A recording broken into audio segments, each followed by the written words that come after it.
Assalamualaikum warahmatullahi wabarakatuh. Salam mahasiswa, salam budi luhur. Perkenalkan, nama saya Andika Dwi Saputra dengan nomor NIM 203-1500578, Fakultas Ekonomi dan Bisnis, Universitas Budi Luhur Jakarta, jurusan Manajemen, mata kuliah Manajemen Pemasaran, kelompok GC, dengan dosen pengampu Bapak Dr. Muhammad Mabrur Taufik, SAG, SEMM. Di video kali ini saya akan menjelaskan materi pertemuan 9, yaitu pengembangan produk baru dan strategi siklus hidup produk, ditemani oleh kakak kandung saya, Arif Utama, yang saat ini adalah mahasiswa semester akhir yang sedang menyelesaikan skripsinya di Universitas Indonesia Depok. Mari simak videonya. Tujuan kemampuan yang dipelajari. Yang pertama, menjelaskan bagaimana cara perusahaan menemukan dan mengembangkan ide produk baru. Yang kedua, menyebutkan dan mendefinisikan langkah-langkah dalam proses pengembangan produk baru dan pertimbangan utama dalam pengelolaan proses ini. Ketiga, menggambarkan tahap-tahap siklus hidup produk. Yang keempat, menjelaskan bagaimana cara strategi pemasaran berubah selama siklus hidup produk. Yang kelima dan terakhir, mendiskusikan dua masalah tambahan produk, keputusan produk berwawasan sosial, dan pemasaran produk dan jasa internasional. Kajian konsep. Produk baru perusahaan menghadapi rentang usia yang terbatas dan harus digantikan oleh produk yang lebih baru. Tetapi produk baru bisa gagal. Risiko inovasi sama besarnya dengan imbalannya. Kunci bagi inovasi yang sukses terletak pada keseluruhan usaha perusahaan, perencanaan yang kuat, dan proses pengembangan produk baru yang sistematis. Ide produk baru, sumber internal dan eksternal. Banyak ide produk baru berasal dari sumber internal. Contohnya, perusahaan mengadakan riset dan pengembangan resmi, memilih ide dari karyawan mereka, dan mengadakan tukar pikiran dalam rapat eksekutif. Ide lain datang dari sumber eksternal, dengan mengadakan survei dan kelompok fokus serta menganalisis pertanyaan dan keluhan pelanggan. Perusahaan dapat menghasilkan ide produk baru yang akan memenuhi kebutuhan spesifik konsumen. Ide produk baru, pesaing serta distributor dan pemasok.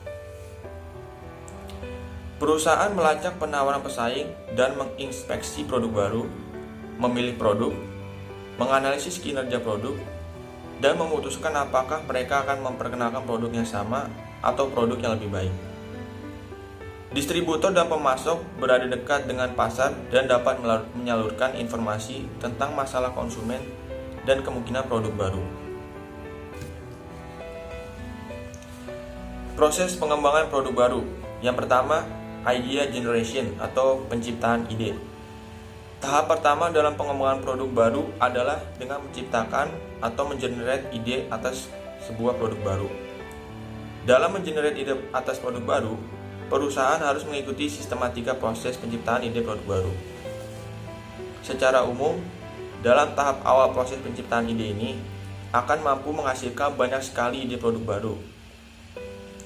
Tentu tidak semua ide tersebut bisa dilanjutkan ke proses tahap selanjutnya. Akan ada banyak ide produk baru yang berguguran setelah melewati berbagai persyaratan akan kelayakan sebuah ide produk baru. Yang kedua adalah penyaringan atau idea screening. Tahap selanjutnya setelah mendapatkan sekian ide produk baru adalah melakukan penyaringan atau screening atas semua ide produk tersebut. Screening atas ide produk dimaksudkan untuk mendapatkan ide produk yang benar-benar layak untuk diproses ke tahap selanjutnya, untuk mengurangi biaya proses, untuk meminimalkan resiko gagal produk, dan untuk memilih hanya ide produk yang benar-benar bagus dan bisa dikerjakan oleh perusahaan saja yang akan diproses lebih lanjut. Yang ketiga, pengembangan dan pengujian konsep atau concept development and testing. Setelah ditemukan ide produk yang paling memungkinkan untuk diproses lebih lanjut, maka tahap berikutnya dilanjutkan dengan tahap pengembangan konsep dan pengujian konsep atas produk baru tersebut. Konsep ini adalah hasil dari proses pengembangan atas ide-ide yang terpilih dalam proses screening, di mana dalam konsep produk ini harus dinyatakan dalam bahasa sehari-hari yang bisa dipahami oleh target market dalam segmen yang dituju. 4. Pengembangan strategi pemasaran atau marketing strategy development. Setelah konsep produk baru sudah ditemukan atau sudah dipilih, maka langkah selanjutnya dalam proses pengembangan produk baru adalah menyusun dan mengembangkan strategi pemasaran yang tepat. Strategi pemasaran yang dikembangkan dimulai dari strategi awal, yaitu peluncuran produk ke pasar, hingga produk bisa diterima pasar dan mulai menunjukkan pertumbuhannya. Secara garis besar, ada 3 bagian utama dari konsep strategi pemasaran yang harus dirumuskan dengan tepat, yaitu pasar sasaran, proposisi nilai yang direncanakan, penjualan pangsa pasar, dan sasaran laba untuk beberapa tahun pertama harus dideskripsikan dengan jelas. Garis besar dari struktur dan model penetapan harga yang direncanakan, model distribusi, serta anggaran pemasaran untuk tahun pertama. Rencana penjualan jangka panjang, sasaran laba, dan strategi bauran pemasaran. 5. Analisis bisnis atau bisnis analisis. Setelah memutuskan konsep produk dan strategi pemasaran, tahap berikutnya adalah proses evaluasi seberapa tinggi daya tarik bisnis atas produk baru yang telah ditetapkan tersebut. Dalam tahap analisa bisnis, proses pengembangan produk baru ini akan dilakukan peninjauan atas proyeksi penjualan, biaya, dan laba untuk produk baru tersebut. Untuk mengetahui apakah semua faktor ini bisa memenuhi tujuan perusahaan, jika hasil analisis bisnis menunjukkan hasil positif atau sudah sesuai dengan tujuan perusahaan, maka produk dapat dipindahkan ke tahap selanjutnya, yaitu tahap pengembangan produk. 6. Pengembangan produk atau product development. Sampai dengan tahap ini, produk yang dikembangkan biasanya masih belum produk yang sebenarnya, melainkan masih berupa konsep produk dalam deskripsi kata, gambar, video animasi, atau prototipe produk. Jika telah melewati tahap analisa bisnis, maka akan dilanjutkan dengan pengembangan produk real atau produk yang sesungguhnya. Proses untuk pengembangan produk ini membutuhkan investasi biaya yang tidak kecil. Itulah sebabnya dalam tahap ini biasanya produksi hanya dalam skala terbatas. 7. Uji pemasaran atau market testing. Sebelum produk benar-benar diluncurkan ke pasar bersama dengan strateginya, maka harus dilakukan uji pemasaran di pasar yang real, pasar sesungguhnya namun dalam skala kecil. Dengan uji pemasaran ini, maka perusahaan dan pemasar akan mendapatkan gambaran dan pengalaman dengan pemasaran produk tersebut. Sebelum produk benar-benar diluncurkan ke pasar dalam skala yang besar, yang mana akan menelan biaya yang tidak sedikit. Uji pemasaran ini memungkinkan perusahaan untuk menguji produk dan seluruh program pemasaran awal, termasuk ketepatan target market dalam segmen yang dipilih, penetapan positioning, iklan dan promosi, distribusi, dan lainnya, sebelum perusahaan melakukan investasi secara maksimal atas produk baru tersebut. 8. Dan yang terakhir, komersialisasi atau commercialization. Hasil dari tes pemasaran ini seharusnya sudah bisa memberikan gambaran bagaimana prospek produk baru tersebut. Atas hasil tes pemasaran tersebut, manajemen perusahaan akan memutuskan apakah akan meluncurkan produk baru tersebut, menunda atau membatalkannya. Selanjutnya, jika perusahaan memilih opsi meluncurkan produk baru, maka perusahaan harus menyiapkan serangkaian aktivitas lanjutan, yaitu aktivitas komersialisasi. Dimulai dari persiapan produksi dalam kapasitas yang lebih besar, persiapan untuk aktivitas peluncuran produk baru seperti iklan, promosi penjualan, distribusi dalam skala yang lebih besar, dan berbagai aktivitas pemasaran lainnya. Proses pengembangan produk baru, pendekatan yang berhasil. Pengembangan produk baru melibatkan lebih dari sekedar proses melalui kelompok tahap. Perusahaan harus mengambil pendekatan sistematis, holistik untuk mengelola proses ini. Pengembangan produk baru yang berhasil memerlukan usaha sistematis yang berpusat pada pelanggan berdasarkan tim. Siklus hidup produk 1. Masing-masing produk mempunyai siklus hidup yang ditandai dengan sekumpulan masalah dan peluang yang berubah. Penjualan produk tertentu mengikuti kurva bentuk S yang terdiri dari 5 tahap. Siklus dimulai dengan tahap pengembangan produk ketika perusahaan menemukan dan mengembangkan ide produk baru. Siklus hidup produk 2. Tahap pengenalan ditandai dengan pertumbuhan yang lambat dan laba yang rendah ketika produk didistribusikan ke pasar. Jika berhasil, produk memasuki tahap pertumbuhan yang menawarkan pertumbuhan penjualan yang pesat dan peningkatan laba.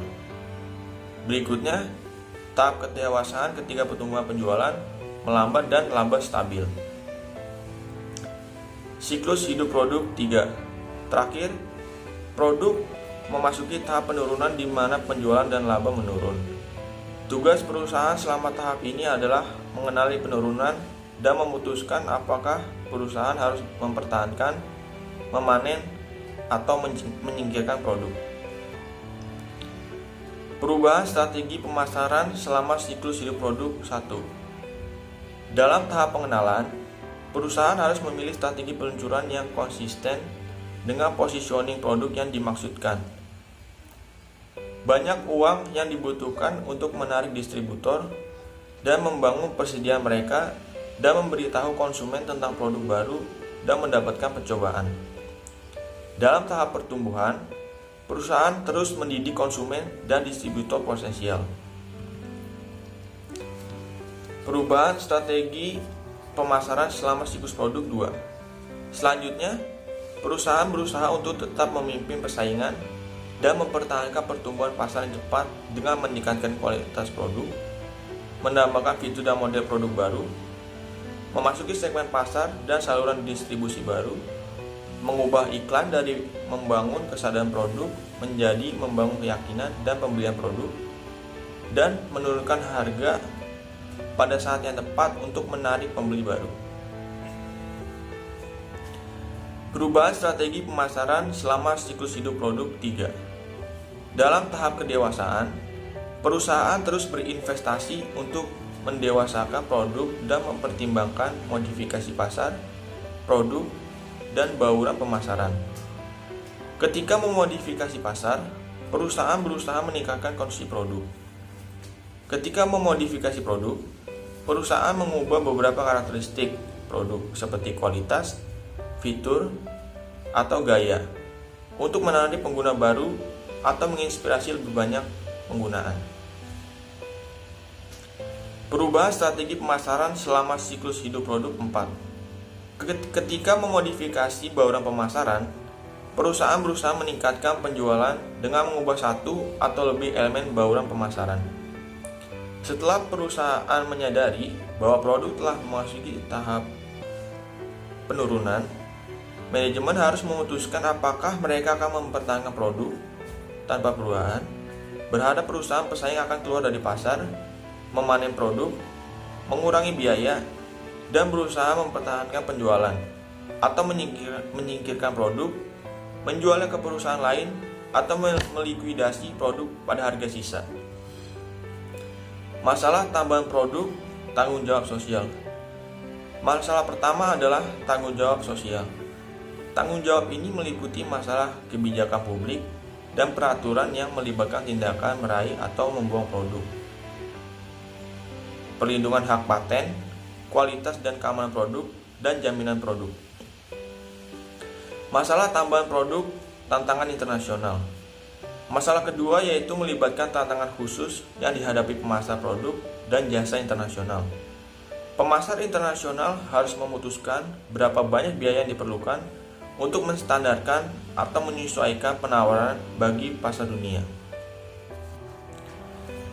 Demikian yang dapat saya sampaikan melalui materi 9 ini, yaitu pengembangan produk baru dan strategi siklus hidup produk. Semoga dengan video ini dapat bermanfaat bagi diri saya dan juga teman-teman sekalian. Dan saya juga ingin mengucapkan terima kasih kepada dosen pengampu saya, Bapak Dr. Muhammad Mahbub Taufik, SAG SEMM, yang telah memberikan materi serta penjelasan sehingga saya dapat melaksanakan ujian akhir semester ini dengan baik.